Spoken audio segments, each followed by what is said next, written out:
ça se passe là-haut. Astronomie, astrophysique, cosmologie, astroparticules, par Éric Simon. Voilà un travail théorique comme on les aime, potentiellement considérable pour notre compréhension de l'univers. Il permet à la fois de donner une origine à la phase d'inflation de l'univers et explique pourquoi notre univers possède 3 dimensions spatiales, le tout sans faire intervenir de physique trop exotique. 5 théoriciens européens ont travaillé ensemble pour réfléchir aux premiers instants de l'univers, cette époque très chaude et très dense qui était peuplée d'un plasma fait de quarks et de gluons, avant la formation des particules baryoniques. Arjun Berera, de l'université d'Édimbourg, Roman Buni de la Chapman University, Heinrich Pace de l'université de Dortmund, João Rosa de l'université de Aveiro et Thomas Kephart de l'université Vanderbilt ont développé une idée fondée sur les relations existant entre quarks, issus du modèle classique de chromodynamique quantique, mais amenée aux très hautes énergies qui étaient celles du Big Bang. Les quarks se comportent de manière assez singulière. Ils ne peuvent exister seuls. Il leur faut toujours un partenaire antiquark avec lequel ils sont très fortement liés par des gluons. Lorsqu'un couple quark-antiquark se retrouve malgré tout séparé, il se forme ce qu'on appelle un tube de flux entre eux, composé de nouveaux quarks et gluons virtuels. Lorsque le couple quark-antiquark lié est séparé par une très puissante force extérieure, le tube de flux qui les relie peut s'étendre spatialement jusqu'à atteindre un point où il se brise. Lors de cette brisure du tube de flux, le modèle standard de la chromodynamique quantique, la QCD, dit qu'il libère suffisamment d'énergie pour former une nouvelle paire quark-antiquark bien réelle, qui va alors se lier avec chacun des 2 quarks esselés pour former au final 2 paires de quark-antiquark. Les 5 physiciens théoriciens ont réfléchi depuis maintenant 5 ans à ce que pouvait devenir ce processus bien connu du tube de flux des quarks dans les conditions de l'univers primordial. Ils ont commencé à travailler sur ce problème lorsqu'ils se sont rencontrés au cours d'un groupe de travail à l'Institut Newton à Cambridge en 2012. Ils imaginaient alors que le phénomène aurait pu jouer un rôle clé dans la formation de l'univers. Mais ce qu'ils ont découvert va au-delà de leurs attentes. Berera, Buni, Pace, Rosa et Kephart ont réalisé que la version à très haute énergie du plasma de quark-gluons était un environnement idéal pour la formation de multitudes de tubes de flux. Normalement, les tubes de flux finissent par disparaître quand 2 particules entrent en contact et s'annihilent. Mais il existe des exceptions. Ce que montrent nos 5 théoriciens, c'est que si un tube de flux prend la forme d'un nœud, il devient stable et il peut survivre, entre guillemets, même après disparition des particules qui lui ont donné naissance. C'est le point crucial de cette découverte théorique. Et des tubes de flux stables sont également créés lorsque 2 tubes de flux, ou plus, se retrouvent reliés. L'exemple le plus simple est celui du nœud de Hopf produit par 2 cercles entrelacés.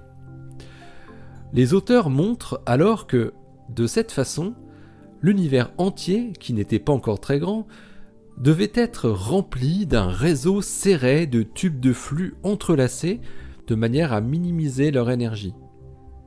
Mais ils ont ensuite calculé combien d'énergie un tel réseau devait contenir. Et ils ont eu l'heureuse surprise de constater qu'il y avait assez d'énergie pour produire la phase d'inflation cosmique de l'univers primordial. Le réseau de tubes de flux agissant comme une énergie du vide ou une constante cosmologique. L'idée de l'inflation est apparue au tout début des années 80. L'univers jeune aurait brutalement grossi de la taille d'un proton à celle d'un grain de raisin en l'espace de milliardième de seconde. Cette phase d'expansion exponentielle permet de résoudre deux problèmes importants en cosmologie. Elle explique pourquoi l'univers est plat et si homogène à grande échelle. Mais l'inflation a toujours eu du mal à s'imposer, d'une part par sa complexité théorique, mais aussi et surtout car la théorie n'explique pas bien quelle est la source d'énergie qui a pu en être à l'origine. Et le réseau de tubes de flux de Berera, Buni, Pes, Rosa et Kephart non seulement fournit la source d'énergie de la phase inflationnaire, mais en plus explique pourquoi cette inflation s'est arrêtée aussi brutalement, ce qui n'avait encore jamais été vraiment expliqué jusqu'à aujourd'hui. Les chercheurs expliquent que lorsque l'univers s'est fortement étendu, le réseau de tubes de flux a fini par se briser à son tour en remplissant l'univers de nouvelles particules et de rayonnements, éliminant de fait la source d'énergie qui générait l'expansion inflationnaire. Mais la caractéristique peut-être la plus élégante de cette nouvelle théorie est qu'elle fournit une explication naturelle au fait que nous vivons dans un espace à 3 dimensions. C'est une question qui est rarement posée, mais qui devrait l'être plus souvent. Pourquoi notre espace ne possède-t-il pas plus de 3 dimensions après tout ? Certaines théories, comme la théorie des cordes, prédisent qu'il existerait jusqu'à 10 dimensions d'espace, mais que 7 d'entre elles seraient toutes petites, voire repliées sur elles-mêmes. C'est Heinrich Pes qui a trouvé le lien entre dimensions et nœuds de tubes de flux. Les nœuds ne peuvent se former qu'en 3 dimensions.